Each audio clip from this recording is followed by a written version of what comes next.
ነት ይኖራችሁ ጋብለስ አሜሪካ ጋብለስ ኢትዮጵያ ሁላችሁም እንዲየ አረ በጉራ ዴቫ ወይ ዋሪ ወይሽ ቃሪ ወህም ነር በላለ ዴንታ ለወንድ እንዴ ነበር ወይ ዋሪ ወይሽ ቃሩ ወህም ነሪ ለሴት ይሆን እንዴ ነሪ ነረ ወህም ነረ እኔ የምልህ ቆይ አንተ ልተውህና ሴቶቹ ማለት ነው ወንድ ልጅ አሲደፋ ፍትህ ለሴት ልጅ እስከ መስቼ ነው ሴት ተጨቆና ሴትና ወንድ መተጋገዝ አለባቸው ሶፋ ላይ ቁጭ ብሎ ሪሞት ይዞ ምግብ አልደረሰም እንዴ ፉል ታይም እኔ ስራ ሰርቼ እስከምመጣ ልጆቹን ይዘሽ ቤት መዋል ትልቅ ነገር አድርገሽው ነው እንዴ ባክሽን ነርቦኛል በነገር አትነዝልኝ ጠግብ ያለው ልጆች እናታችሁን ጥሯት አነሳሹ በላት አንቺ ማነሽ ባክሽን አነሳሹ እንጂ የሚል ባል አስመረረን ሴቶች ከቤት ይውጡ ይስሩ እቤት ቀድመን ስንገባ ደግሞ ቀድሞ የመጣ ይስራ እያልን የእኩልነት መብት በምናወራበት ሰዓት ላይ ሴቶች ዳዊት ፔጅ ጋር ሄዳችሁ ወንድ ልጅ ኩሽና ከገባ ያስጠላኛል ዳዊትን ሳየው አሜሪካ አስጠላኝ ይሄን ሰውዬ ሳየው እኔ አስጠላኝ እኔ ወንድ እንደዚህ ሲሆን አይመቸኝም እና ታዲያ ስትቀጠቀጭም አይመችሽም ስትገለመጭም አይመችሽም መንጋጋሽን ጥርስሽን ሲያወልቀውም አይመችሽም ምግብ ሲሰራም አይመችሽም አረ ለኢትዮጵያ ሴት አረ ከየት አረ እግዚአብሔር አሁን ነው የተረዳሁ መላቅጥህን እኮ ነው የምናሳጣ አምላኬ አረ ይቅር በለን መላቅጥህን ነው እኮ የምናሳጣ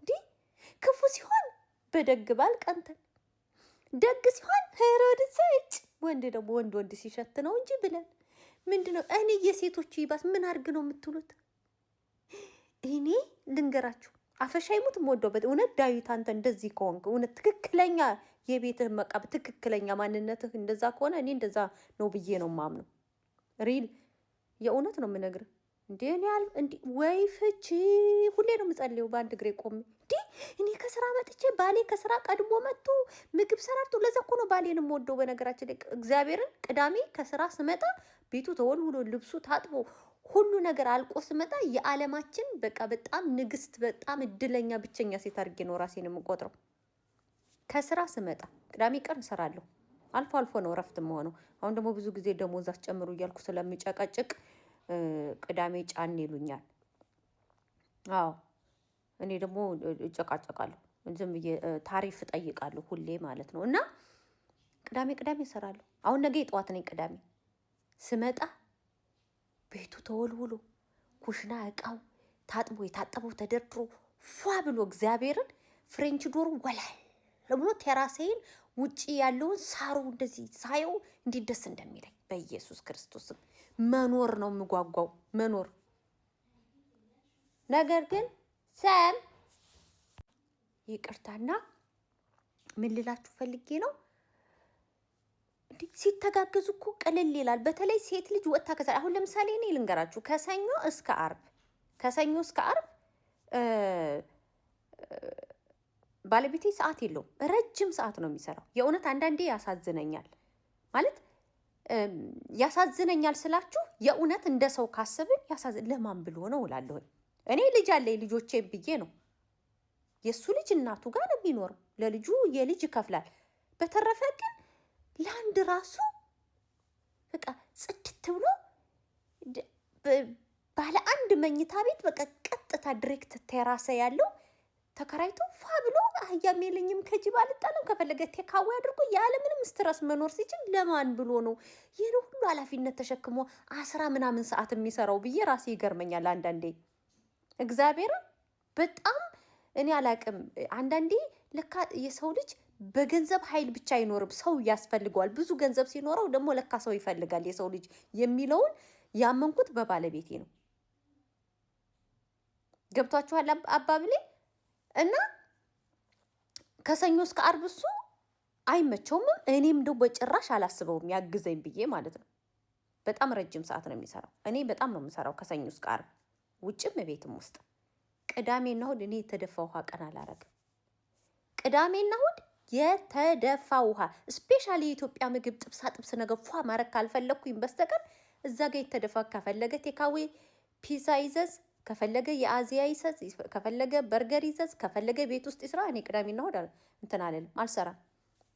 እንዴት መኖር በቃ እየጣፈጠኝ እንደምኖር እንዳትጠይቁኝ። መኖር በህይወት ዘመኔ ከሰው ጋራ መኖር ጥሞኛ አያውቅም። እግዚአብሔርን ነው የምላችሁ። እኔ ያን ያክል ባል ቢኖር ባይኖር በጣም የሆነ ሰው ጥገኛ ሆኜ ኖሬ ስለማላውቅ፣ አሁን ለምሳሌ እኮ በሆነ ሰው ላይ ጥገኛ ሆናችሁ ጓደኛ ትቷችሁ ሲሄድ እየየየየ ባል ትቷችሁ ሲሄድ እየየ የዛ ሰው የረጅም ጊዜ ጥገኛ ስትሆኑ ነው አይደለም? እንደዛ ኖሬ ስለማላውቅ ጉዳይም አልነበረም። አሁን ግን ሪሊ ለህይወቴ መጸለይ ከጀመርኩኝ 9 ዓመት ሊሞላኝ ነው። እመቤቴን የሚቀጥለው ወር ልክ 9 ዓመቴ ግጥም ይላል። ለህይወቴ በቃ ረጅም እድሜ እንድኖር ከባሌ ጋር መጸለይ ከጀመርኩ የእውነት ነው የምላችሁ። የምወደው አባቴ አፈሻ ይሙት። ለምን እንደሆነ ልንገራችሁ። እቤት ከሌለው እሱ እረፍት ከሆነ እኔ ስራ ኖሮኝ እሱ እረፍት ከሆነ እግዚአብሔርን ነው የምላችሁ የቤቱን ስራ ጨራርሶ ነው የሚጠብቀኝ። እንዴት ደስ እንደሚል በቃ ልክ ስመጣ በቃ እንትን ሰርቻለሁ፣ ምግብ ሰርቻለሁ፣ ቡና በቃ ቤቱ ተጸርቶ ካፕቺኖ ሰርቶ ቤቱ ካፕቺኖ ይሸታል። ጽድት ብሏል። የጣውላው የተወለወለበት ምናምኑ እንዴት ደስ እንደሚል እመቤቴን አም ብለስ ጥላለሁ። በቃ በልቤ የዓለማችን እድለኛ ሴት አድርጌ ነው እንትን እንኳን ወንድ ልጅ እኔ ኩሽና ሲገባ ያስጠላኛል። ወንድ ልጅ ሲር መጠመጠ በጣም ነው የሚያስጠላኝ። ወንድ ልጅ ድስት ከከፈተ በጣም ባከዋርዶች ነን እግዚአብሔርን። እኔ ረጅም ሰዓት ባይሰራ እኔ ምን አለ እንደኔ ቀደም ብሎ የሰዓት ሽፍትና የጠዋት ሽፍት ሆነ ቀደም ብሎ የሚመጣበት ገጠመኝ ኖሮት ከስራ ስመጣ ተሰራርቶ በጠበቀኝ ወየው። እና ሴቶች ሼም ኦን ዩ። ዳዊት ስር ሄዳችሁ ወንዶችስ እሺ ሚስቴ እሱን አይታ እንደሱ አይነት ባል ትፈልጋለች፣ ራሱን እየገመገመ ምን አባቶኛ ያስጠቁረናል ምናምን እያሉ ነው። ሴቶቹ ምን ሆናችሁ ነው? እግዚአብሔርን ሁሏም ሴት እንደዚህ የሚረዳት የሚንከባከባት ሚስቴ ስራ ቦታ ናት፣ እኔ ነኝ ቀድሜ የመጣሁት፣ የቤቱን ስራ ጨርሼ ልጠብቃት ይገባል። ቁጭ ብዬ ቴሌቪዥን እያየሁ አልጠብቃትም ስላለ ለምንድን ነው የምትናደዱት? ለምንድን ነው የምትቆጡት? አፕሬሽት ነው ማድረግ ያለባችሁ። እውነት እናንተ የሴት ጥቃት የሚያማችሁ ከሆነ የሴት ልጅ ጉልበት ብዝበዛ የሚያማችሁ ከሆነ የሴት ልጅ የተቀጠቀጠ ጣሳ መስላ መኖር የሚያሳስባችሁ ከሆነ ያለ እድሜዋ መሸበት፣ ያለ እድሜዋ ማርጀት፣ ያለ እድሜዋ መጉበጥ የሚያሳስባችሁ ከሆነ እንደዚህ አይነት ሴት ልጅ የሚያግዝ ዘመናዊ ያስተሳሰብ ዘመናዊ ወንድ ስታገኙ አፕሬሽት ማድረግ አለባችሁ። እስቲ አበረታቱት። ገብታችሁ እንደዚህ ነው እንደዛ ነው እንደዚህ ነው እንደዛ ነው በቃ እንደ እንትናችሁ ይስጣችሁ። እኔ እግዚአብሔር የሚረዳኝ ወንድ እኔ የሚረዳኝ የሚያዳምጠኝ ነበር ያልኩት።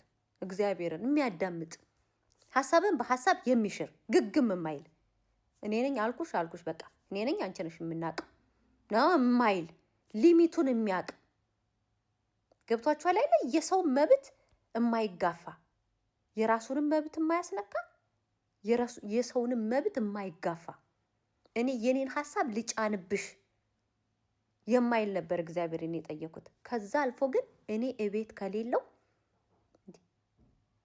እግዚአብሔርን ነው የምላችሁ። ዩቲዩብ ላይ ታውቃላችሁ፣ እኔ ኢትዮጵያ ልጄን ይዤ ሄጄ ብቻውን 15 ቀን ከተቀመጠ ወይ የቤቱ ግድግዳ ቀለሙ ተቀይሯል፣ ወይ የልጄ መኝታ ክፍል ሙሉ ለሙሉ ተቀይሯል፣ ወይ ቤት ውስጥ ያለውን ማሽኑን አንዱን አውጥቶ ኢቢኤ ላይ ሸጦ ሌላ ገዝቶ ተክቶ የሆነ ነገር ቀይሮ ነው የሚጠብቀኝ። በቃ ብቻውን ከሆነ ከውጭ ስትመጣ እሱ ቤት ውስጥ ከሆነ ምን ቀይሬ ላስደስታት? ወንድ ልጅ እንደዛ ሲሆን ህይወት ይጣፍጣል። ለሱ ብዬ ሳይሆን እኔ ለራሴ ጌታዬ መድኃኒቴ ሆይ በቃ ሁሌም ነው እኔ ባለቤቴ ጥሩ ሰው ስለሆነ በጣም ነው የማከብረው። አይቆጣም፣ አይገላመጥም፣ አይጮህም። ያ ይልና ዝም ይላል። በጣም እንትን እንኳን ነው በቃ እሺ ብሎ